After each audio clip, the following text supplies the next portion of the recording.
The Cincinnati Bengals take on the Cleveland Browns in Cleveland tomorrow. And this has not been a good game for the Bengals in the past, but we'll talk about how the Bengals can win up next here on No Butts About It.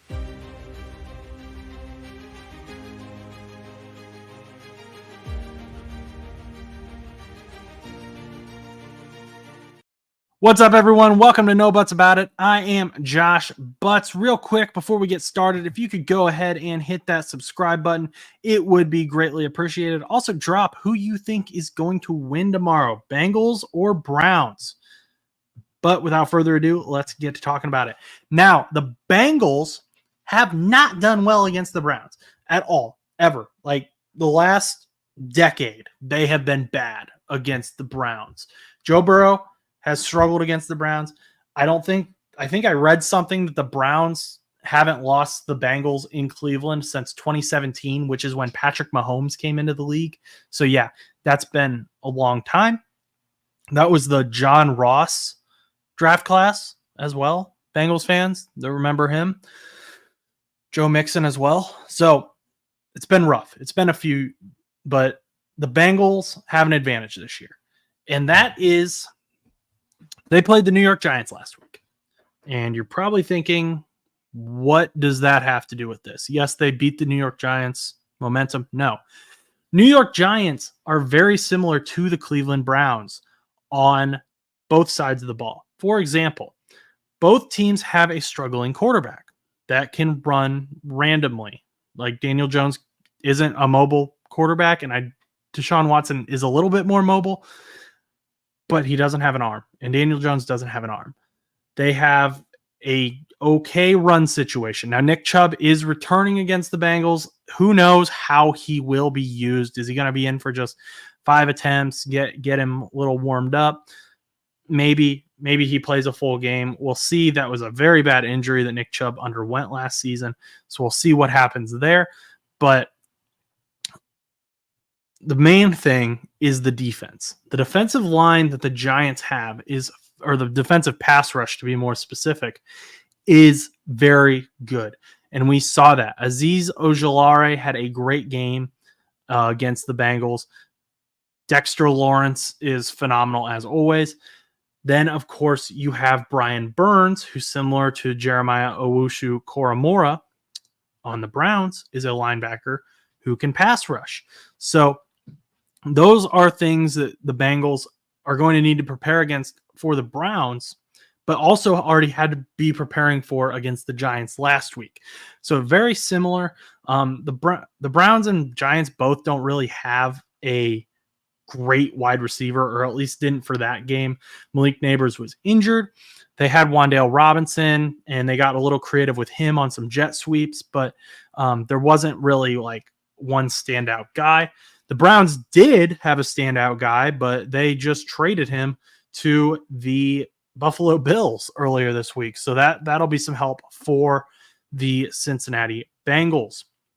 So my first key to the Bengals beating the Browns. And this is an obvious one. This one's easy. Everyone should know this. You've got to contain Myles Garrett. Myles Garrett is a game wrecker. Myles Garrett can create turnovers where you thought turnovers couldn't be created. And he knows how to get to number 9. He has shown that in the past. He will line up on the left side. He's going to line up on the right side a little bit as well. And he may even line up as a defensive tackle at some point just for fun. Either way, the Bengals offensive line is going to be challenged. Orlando Brown Jr., Bengals left tackle, is going to be facing him the most, probably. And Orlando Brown Jr. has been having a career season, which is great. That's what we need when you're going up against Myles Garrett. But I also wouldn't be shocked to see Myles Garrett kick over to the right side a little bit and go up against Amarius Mims. Give him that challenge the rookie. I mean, it's right there. It's fresh for the taking. And I'm sure Myles Garrett has looked at that, and Mims now has a target on his back. Mims has been very good as a rookie, but that challenge is going to be there. I'd like to see them provide a tight end to help him. Drew Sample or Eric All probably, which Eric All is also a rookie. So probably Drew Sample, but we'll see what the Bengals decide over there. I just think if you contain Myles Garrett, that goes a huge way. And that's, as I just said, the Browns have other pass rushers. They have Shelby Harris. They have Zadarius Smith. They have JOK. But Myles Garrett is the big one. Number 2, get creative. This isn't something the Bengals have done a lot of. It's been very simple plays, a lot of just dinking and dunking on occasional deep pass. The Bengals are going to need to get creative here because Denzel Ward is going to be on Jamar Chase. Will he have safety help? That I don't know. It appears that quite a few other safeties are going to be beat up. Juwan Thornhill is beat up on. Ronnie Hickman, both free safeties are out. Grant Delpit is healthy at the strong safety position, but DeAnthony Bell is going to be that free safety. So we'll see if they decide to give Ward help with Chase, or maybe they will double team Higgins. We'll see. But either way, they're going to need to get creative to get these guys open.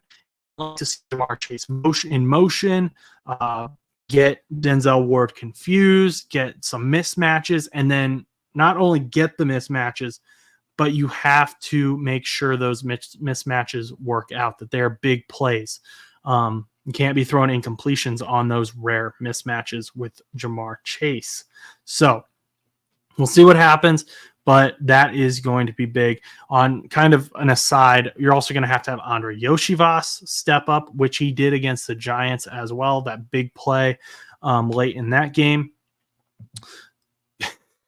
I keep going back to this every week. Every single week, I will return to this point until it happens. I do not care if he doesn't know the playbook, allegedly. Put Jermaine Burton out there and just throw the ball deep. Every single time you've done it, it has worked. All he needs to know is to run straight and to look for the ball. He can accomplish that. I just think that this could be a good game to do that. You've got Jermaine Burton. There's not a ton of film on him. Just do it. Come out there and just throw the ball to him. No one will be expecting it. And that kind of goes into my next point, actually, that the Bengals need to start out fast. They need to start out very quick. They need to put up points on the board quickly. Get up 2 scores within the first quarter. Do that quickly because that takes the ball out of Nick Chubb's hands. That takes the ball out of Deontay Foreman's hands. Put the pressure on Deshaun Watson. Deshaun Watson has not been good this year. The fans are calling for Jameis Winston to start. The pressure's already on Deshaun Watson. Raise that another level and force him to complete these passes. He doesn't have anyone to throw to either. I mean, even if he could, you're going to have probably Cam Taylor-Britt on Jerry Jeudy, who Jerry Jeudy has had just over 50 yards and 2 receptions this month so far against the Commanders and the Eagles. He did play better in September, but he's kind of quieted down recently. We'll see how that changes with Amari Cooper being gone. Maybe he'll get targeted more. Elijah Moore is someone that DJ Turner's been hit or miss, and I know Cam Taylor-Britt hasn't been the best this season, but DJ Turner should be able to create some pass breakups against Elijah Moore or Cedric Tillman, whoever he ends up against. I don't think this passing game is that great in Cleveland. It's not very impressive to me. The one guy who does worry me is David Njoku. He's a good blocker. He's a great receiver, but again, can Deshaun get him the ball? And then you can probably still just put a linebacker on Njoku to just pay attention to him. The game plan's right there. It's outlined. We know what they're going to do because they don't have Amari Cooper anymore and Nick Chubb is coming back. So force them to go against what they want to do and put the ball in Deshaun Watson's hands. Next point, sell out for the run. And I mean, sell out for it very quickly, very early in the game. Leave the wide receivers one-on-one because like I just said, I don't think that Cam Taylor-Britt should be able to have no problem with Jerry Jeudy. DJ Turner and Elijah Moore, Cedric Tillman, that should be fine. Sell out for the run. Don't let Nick Chubb get going. Don't let Nick Chubb get big runs. The defensive line played a lot better against the Giants. And again, they weren't playing any amazing running back. Nick Chubb is definitely at a higher level than what Tyrone Tracy or Eric Gray are.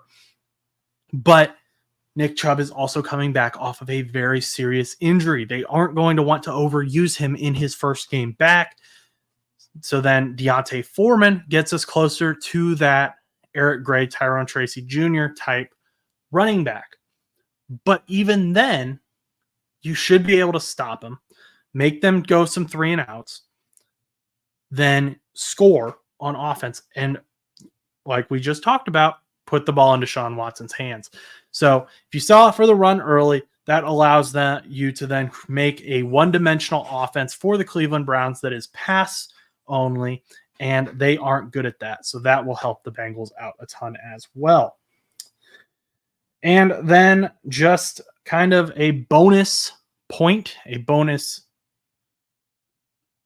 right, this might be the 5th point. I don't know. I lost track, if I'm being honest. I am not good at math. But don't fumble the ball. This shouldn't be a point.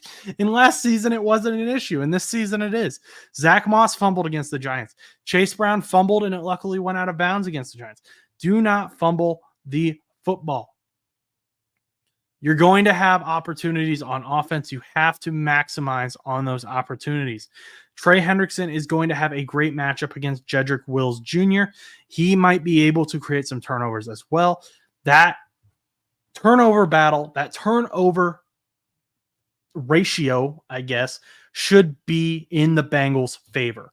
Do not make stupid mistakes and fumble the ball and give the Browns more opportunities, because the Bengals defense, this is a get-right game for them. This can be a get-right game for them. They looked good against the Giants. Now they need to look better against the Cleveland Browns. They need to get that motivation back. Cam Taylor-Britt needs to get that motivation back. Trey Hendrickson needs to get some sacks. He needs to bench another left tackle. Jedrick Wills Jr. is a perfect victim for Hendrickson. He's 51.3 overall PFF grade, already has 3 penalties on the season, 1 sack allowed. Trey Hendrickson should eat that up. So don't leave the defense out on the field longer than what they need to be. Don't let them get tired. Don't turn over the ball. So that's my kind of spiel going into this game. I think that the Cincinnati Bengals can win this game offensively. Most of the time, the Bengals have easily put up over 20 points. The Browns have yet to score over 20 points this season. So as long as the Bengals offense is able to do what the Bengals offense has been doing for every game except for the game against the Giants, unfortunately, then the Bengals should win this game. Just follow that game plan that I laid out, and I think it will be a fun game for Bengals fans.